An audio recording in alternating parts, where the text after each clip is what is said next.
तो अशोक गहलोत के इस बयान के बाद अब बीजेपी की तरफ से भी प्रतिक्रिया सामने आ रही है। अर्जुन राम मेघवाल ने क्या कुछ कहा है, सुनाते हैं आपको। देखिए, अशोक गहलोत जी पता नहीं क्या बोल रहे थे। पहले भी एक ऐसा उन्होंने बयान दिया है। भारतीय जनता पार्टी की एक मजबूत सरकार प्रदेश में बनी है।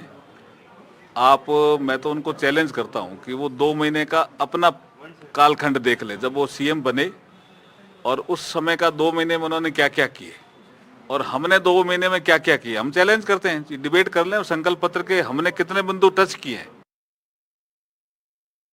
हिमाचल प्रदेश में तो उनके 40 एमएलए थे ना, किसका डर दिखाया था?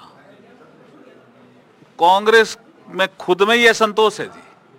वो असंतोष जो कांग्रेस में होता है वो उसको भांप भी नहीं पाते पहले, और फिर कंट्रोल नहीं कर पाते हैं, आरोप दूसरों पे लगाते हैं। और ज्यादा जानकारी के लिए हमारी सहयोगी हर्षा कुमारी जयपुर से हमारे साथ जुड़ रही हैं। हर्षा, देखिए लोकसभा चुनाव नजदीक है और राजस्थान की सियासी गलियारों में हलचल मची हुई है। अशोक गहलोत ने जो कटाक्ष किया है बीजेपी को लेकर, ईडी और सीबीआई का हवाला देते हुए उन्होंने कहा है कि कई ऐसे नेता हैं जिन पर दबाव बनाया जा रहा है। इस बयान के बाद से सियासी तापमान और ज्यादा बढ़ गया है राजस्थान में। जी देखिए, बिल्कुल सबसे पहले तो उन्होंने 49 सिविल लाइंस में वो आज शिफ्ट हुए हैं।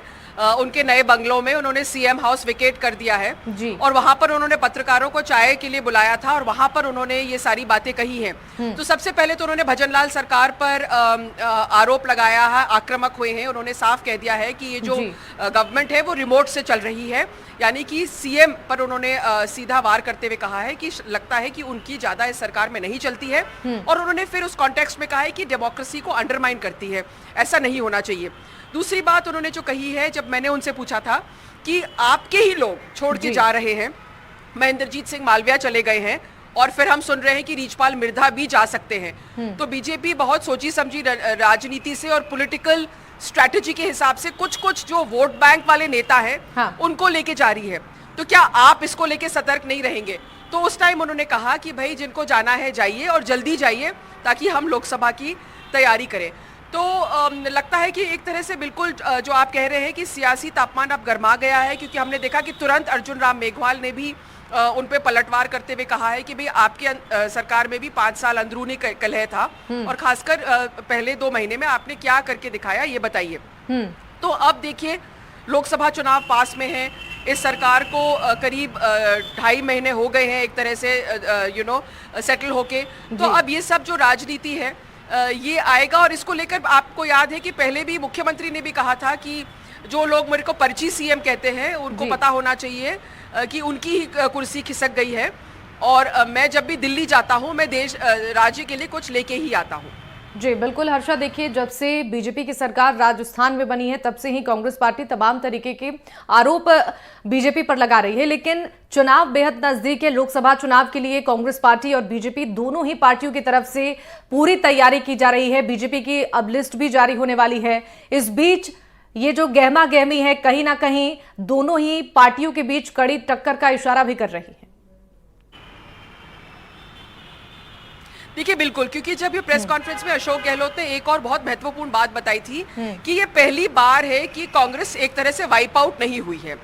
और अगर आप एक्चुअली राजनीतिक जो समीकरण बन रहे हैं उनको ऑन ग्राउंड पे देखें तो जो वोट शेयर है वो भी बहुत ज्यादा डिफरेंस नहीं है और कांग्रेस 40% वोट शेयर लेके आई है। जाहिर है कि जो फेडरल इलेक्शन होता है वो नेशनल इलेक्शन से अलग होता है। नेशनल इलेक्शन एक तरह से पीएम के चेहरे पे लड़ा जाएगा, लेकिन फिर भी कांग्रेस कहीं ना कहीं अगर सही तरह से उम्मीदवार चुनती है तो वो उनको टक्कर देने की जरूर स्थिति में है। आज की डेट में राजस्थान में अगर आप उनका वोट शेयर देखें 40% वोट शेयर उनको मिला है। वोट का जो डिफरेंस है 6% ही है करीब दोनों के बीच में और 70 सीट्स आई हैं उनके पास। और आप देखिए कि बीजेपी भी कुछ कांग्रेस नेताओं को अपने तरफ खींचने की कोशिश कर रही है। क्यों कर रही है? क्योंकि कहीं ना कहीं बीजेपी को लग रहा है कि बांसवाड़ा डूंगरपुर की सीट का अगर हम उदाहरण ले तो वो सीट उनके लिए एक वीक लिंक है। उन्होंने महेंद्रजीत सिंह मालविया को ले लिया है और वो अपने आप को वहां पर मजबूत करने की कोशिश कर रहे हैं। तो बीजेपी चाहती है कि जो 25 की 25 है उसका हैट्रिक राजस्थान में हो।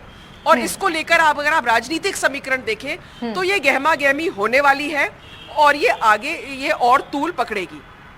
बिल्कुल सही कहा आपने हर्षा, लेकिन जिस तरीके से आज अशोक गहलोत ने ये कहा है साफ तौर पर कि जिनका मन नहीं लग रहा है कांग्रेस पार्टी में वो तुरंत चले जाएं, क्योंकि इससे वो कंफ्यूज भी होते हैं।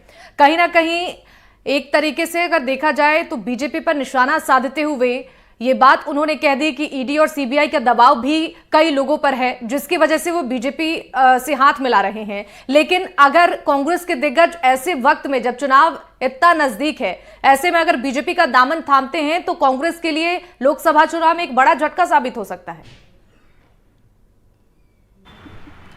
जी देखिए बिल्कुल, और कहीं ना कहीं मेरे को लगता है वो उनकी लाचारी भी है, वो लाचार है किसी को रोकने के लिए, क्योंकि आप अगर महेंद्रजीत सिंह मालविया को देखें तो वो अशोक गहलोत के करीबी माने जाते थे।